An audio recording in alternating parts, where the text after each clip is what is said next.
Welcome to the third dimension. In November 2023, the Houthi rebel group began launching missile and drone attacks against commercial shipping in the Red Sea and the Gulf of Aden in what the group said was common cause with the Palestinians. Responding to the dilemma, a host of nations have since sent their own military ships to the waterway, most in an effort to protect maritime lanes. But these nations are not all working together. From Operation Prosperity Guardian to Operation Aspids, dozens of countries are militarily active in the Red Sea, and sometimes wires get crossed. With the influx of foreign ships to the region, only one Gulf nation is publicly participating in any of those operations: Bahrain in Prosperity Guardian. Although Red Sea trouble and the Houthi threat especially directly impact Saudi Arabia and the United Arab Emirates, both countries have sat out the security missions. According to observers, the fact that the Gulf countries are not present in any of the international efforts in the Red Sea is a glaring indication of the shifting geopolitical realities in the Middle East. To impact this topic, joins me from Kuwait, Dr.Fahed Al-Shelaimi. Dr. Fahed is a senior security and political analyst. He is currently the president of the Gulf Forum for Security and Peace.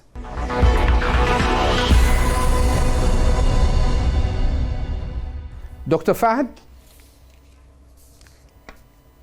welcome to the program. Thank you for having me in your program. Okay. If we start from the Yemeni conflict, now 10 years, Dr. Fahed, 10 years have passed, okay, since the Yemen conflict began. The question is, how would you view the current state of affairs in Yemen? And what is your assessment to the Arab coalition intervention to help end the conflict? Bismillah ar-Rahman ar-Rahim. Thank you again for having me in the program. I think there is a big problem in this conflict.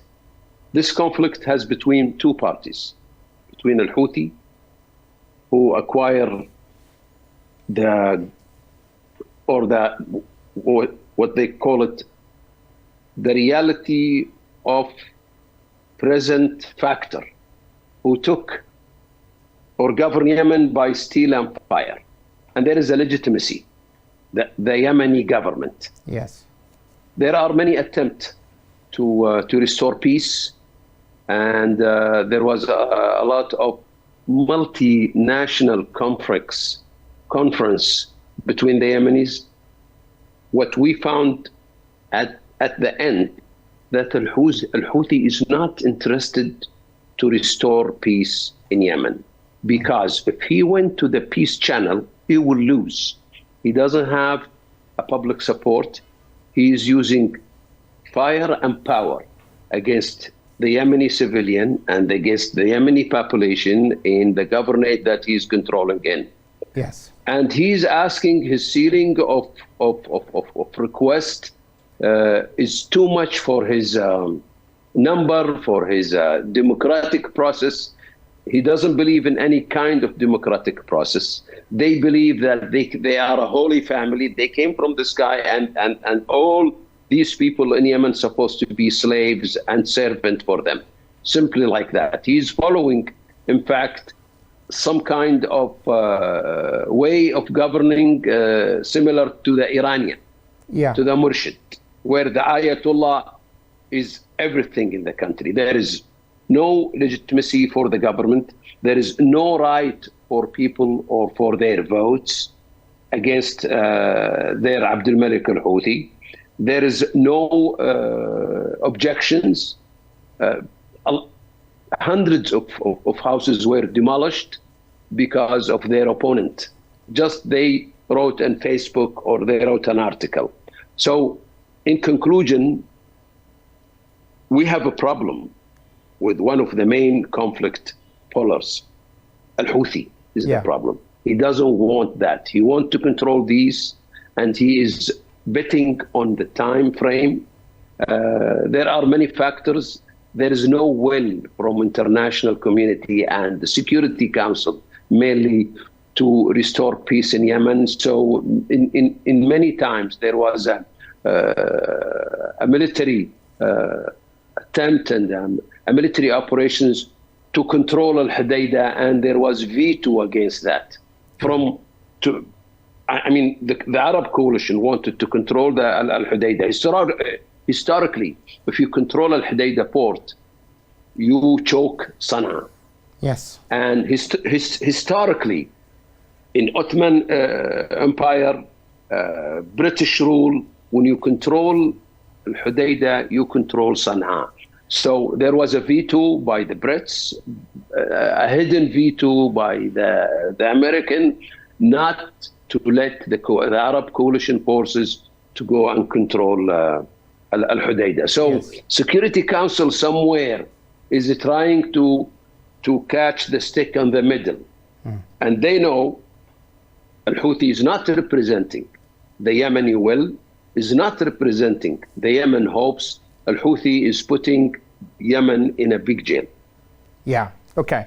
Now, from this jail, Dr. Fahed, okay, the Houthis have even thrown the international community and even Yemenis now to a new threat, which is the Red Sea crisis and attacks, okay?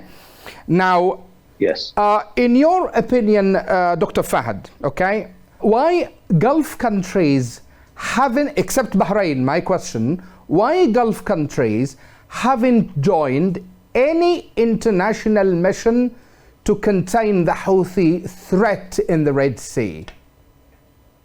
I think the Arab coalition has a commitment because there was a Yemeni peace talks. This is number one. And they do not want to involve, especially the Saudi Arabia and UAE, they do not want to involve in any kind of threat. Second, there is a mistrust between Arab coalition and the American and these countries who participated on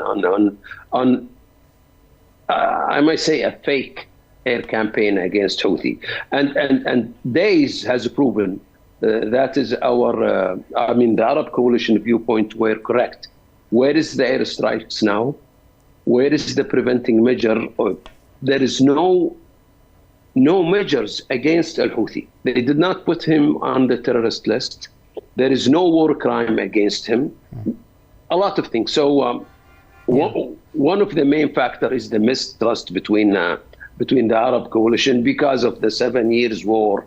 They were neglecting about the situation in Yemen. I mean, the Security Council. So they decided to let Yemeni talks. If there is a foreign players will come, we don't care. This is the Red Sea is an international passage. It is a main source of the maritime sea line of communications, and these countries supposed to be responsible on defending this. So that is one of the main reasons. The second reason, Al-Houthi is using missiles. He's creating a new strategy or eco-political war strategy by threatening the sea line of communications. So he's trying to make name in the next future, so these kind of countries could make a peace talk with him. So he will get the legitimacy and he will get a political identity to sit on the table with foreign players. And I think he was achieving this because we heard this about secret talks between the European countries or United States and the Houthi members. Yeah. These kind of tricks and these kind of foggy proposals is not acceptable to the Arab coalition. That is one of the main reasons. Main countries in the Arab coalition, Saudi Arabia and United Arab Emirates, did not participate. Okay, so if we continue on the US-UK joint airstrikes, Dr. Fahed, and you have said this in many media appearances for you, that these airstrikes are not effective in deterring the Houthis' capabilities. How would you comment? Yes. Now the new strategy that the coalition, American, British coalition, or European or NATO coalition, the new strategy is doing a passive air defense measures. They intercept flying objects or cruise missiles and they shut it down with the other flying object. Yeah. That is called a passive air defense measures, which is not affecting Al-Houthi, because he's throwing a high technology with a low prices that come from Iran. And as long as they did not touch the center of gravity of Al-Houthi in Sana'a, he will continue this game under the name of jihad to liberate Palestine, which is a false statement. This is a big lie. If he cares about the houses of the Palestinian in Gaza, others, why he is demolishing the houses in Taiz, why he's demolishing the houses in Sana'a and Eb, why is he detaining hundreds of or thousands of Yemeni, hundreds of females. So this is a big lie, but he's trying to use the Gaza war to have a spot in the map so people could discuss and talk to him. And that is, by the way, help the Iranian political objectives. I see. Okay. Now, Dr. Fahed, always talking about why the Gulf countries or Arab countries haven't joined international efforts in the Red Sea. Okay. Let me here quote a senior Saudi official, Hatim al-Bashir. You may have heard about him. He says, Arab nations are not directly involved in the operation because they may have reservations about joining a coalition that aims to support Israel. Okay, end of quote. Okay, do you agree with that? I think this is part of the truth, but mainly let's divide this to political objectives and to military objectives and economical objectives. I think Al-Houthi, he was able to disrupt the line of communication and the trade. Like income of Suez Canal went down to more than 40%. This is the number one, which is affecting Egypt. Secondly, sea trade shifted with a percentage of 32% from going to the Red Sea to another sea line communication through Europe, Turkey, and Southeast Asia. If you go to the political objective, I think some Arab countries things that is involving Al-Houthi by indirect way might reduce the time of war and might make pressure on Israel and Israel allies to make pressure on Israel to stop fight. It doesn't happen because we still 7 months now on this war. And this war might end because now, today, the Israeli forces in the center of Rafah, the last city in Gaza. So I think the Gulf wanted to end the war in Gaza, the Arab countries. But they did not want any kind of, even if it's spiritual or moral victory to the Iranian or the Iranian militant as like Hamas and others. Yes. like Hezbollah, like Al-Houthi. So the best way is to watch and monitor. And I think that was a wise decision, because you cannot involve on helping and serving Iranian objectives using Gaza as a humanitarian case. Yeah. Okay. Now, Dr. Fahed, of course, you may have followed also Abdul Malik al-Houthi in his recent speeches, talking about a fourth and even a fifth stage of escalation, and this time he talks about attacks in the Mediterranean. Okay? How do you see that? These missiles were manufactured and operated by the Iranian. And I think that is the Iranian strategy, under a code name Houthi, or under a code name Hamas, or under another code name like Hezbollah. But mainly it is Iranian objective. Yeah. And this helped the Iranian policy in the next phase of talks, of nuclear talks 5+1.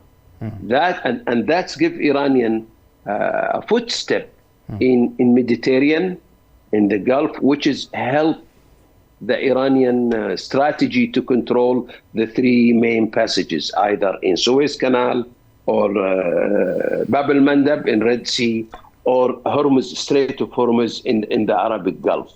Yeah. These kind of capabilities could drag the other people, I mean, international community, I mean the Security Council, United States, the coalition between UK and United States and others, to sit with Iran, which they will call themselves the gatekeeper. You cannot negotiate with other people while you have the gatekeeper and the key in his hand, which is Iran. Iran represent now, or they want to represent themselves as the gatekeeper of the oil trade in the Middle East. So they think that they will drag people, or drag European and United States to support their viewpoint. And it was going to happen during President Obama era, but luckily didn't happen. Yeah. And now talking about Iran, Dr. Fahed, as you have mentioned it, okay, do you think superpowers like the United States or even the European Union, okay, are they doing enough to curb such Houthi, I would say, involvement in the Middle East? I think they are not doing. They are using this kind of political attitude that Al-Houthi is doing, and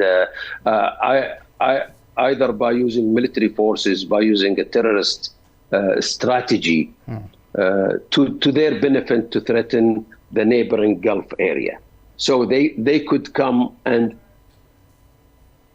have an alibi or have a reason to interfere in this kind.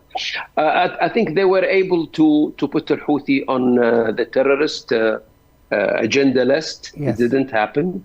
They were able to let the Arab coalition to control Hodeidah, Sea of Hodeidah, port of Hodeidah, which is controlling Sana'a. Yes. It didn't happen. They rejected that. Yeah. They were able to do travel ban against Al-Houthi group. It didn't happen. They supposed to make also a pressure on the godfather of Al-Houthi, Iran. It didn't happen. So that's why they have this kind of flexibility. Hezbollah, Hamas, Houthi, it's all orbiting on the Iranian hemisphere. Yeah. So as if you are suggesting, Dr. Fahed, that when the West undermined the Houthi and the Iranian threat, okay, now as if they are reaping the results of that kind of policy, yeah?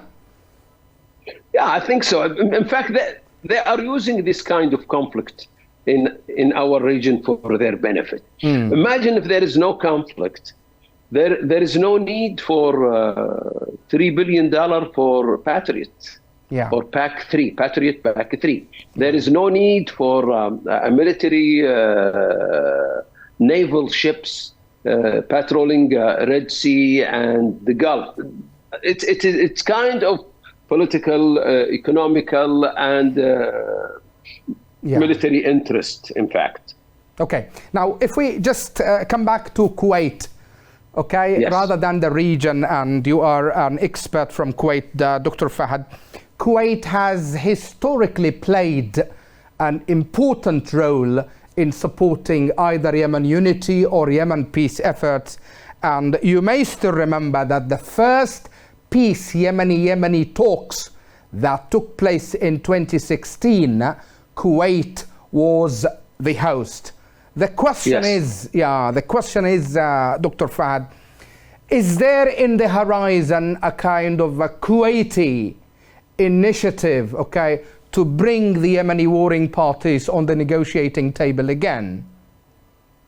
I think Kuwait, since a long time, they're trying to play the good mediator, and there are many examples from Kuwait foreign policy. Yemen and the two Yemens before it was the two example. There are many issue also. That's Kuwait Ministry of Foreign Affairs did. Yeah. We hosted them 72 days. Yeah. We were able that close to sign for a peace accord agreement between Houthi and the legitimacy government, the Yemeni legitimacy government. Yeah. Some people say even 90 days, Dr. Fahed. It was a kind of marathon talks.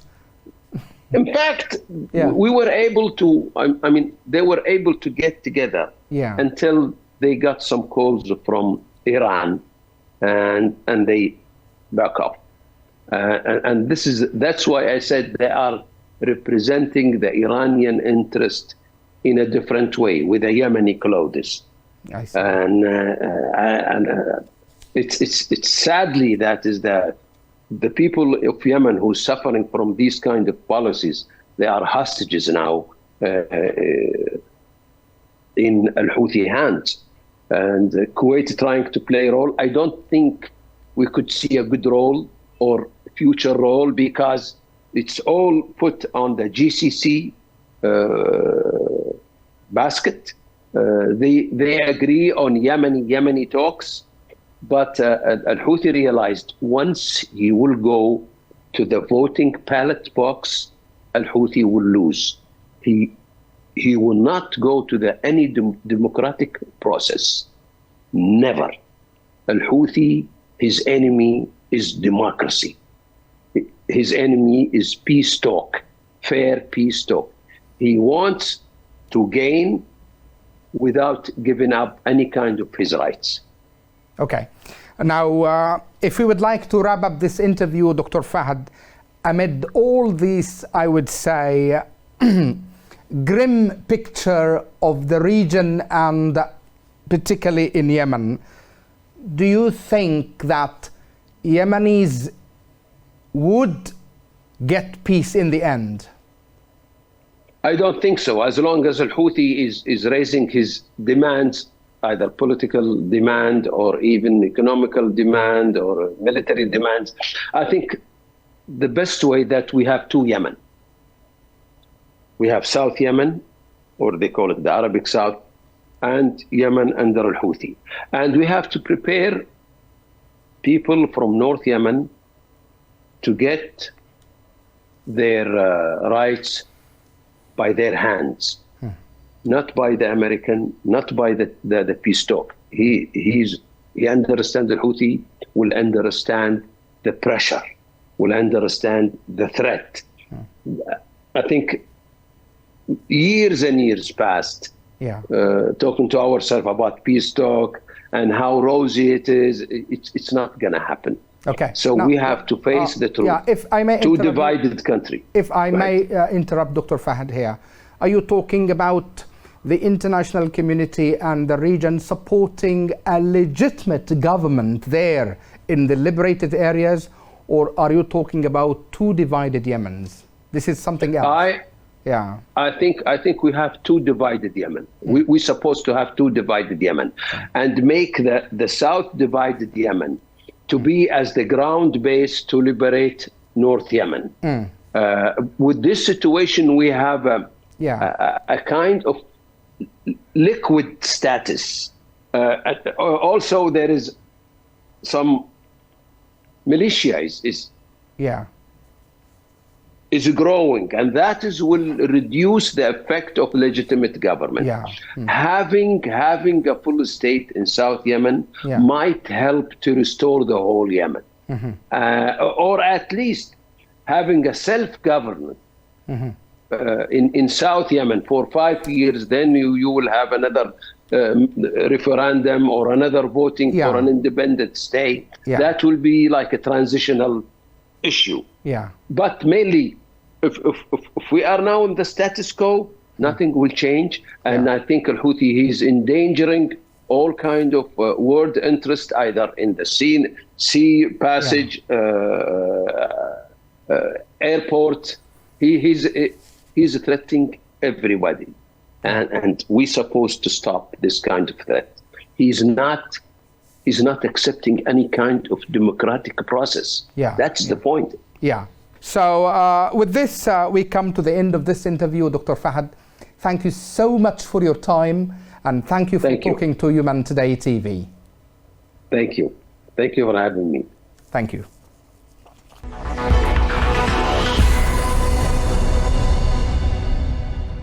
That's all for this time.